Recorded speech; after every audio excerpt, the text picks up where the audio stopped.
Aquí recibe Camacho, juega con el pie izquierdo para Fariña. Cerca está Walter Clark. ¿Quién le pega, muchachos? Walter, que prefiere el toque por abajo para Santander. Se acomoda y saca el retiro. ¡Gol!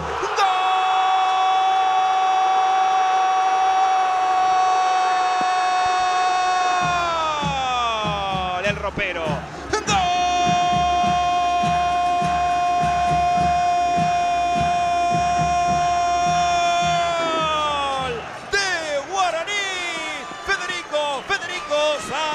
Santander se acomoda bien en el área, aprovecha tiempo y espacio y castiga, juega y castiga. El ropero aparece para marcar en favor de Guaraní. Es nuestro idioma, es nuestra plata, es Guaraní. El legendario está ganando el Indio 1-0 sobre Guaireña. Y aquí se dio lo que no se dio en todo el partido. Se fallaron los dos, porque la acción de falló Lima.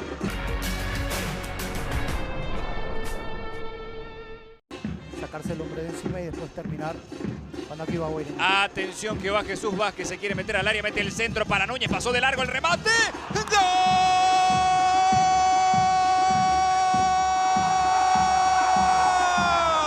Cabañas.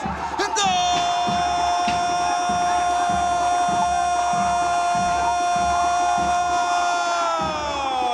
De Guaireña. Salida rápida de Finoquieto. Te dije, Pancho López, cuando Jesús la toca puede pasar algo especial. Vázquez, que avanzó por la derecha, metió el centro, nadie pudo conectar. Y el que sí llegaba para darle de derecha de pleno con el arco de frente era Derlis Cabañas. Aparece el delantero, castiga al Popi Muñoz y pone el empate. Guaraní 1, Guaireña 1.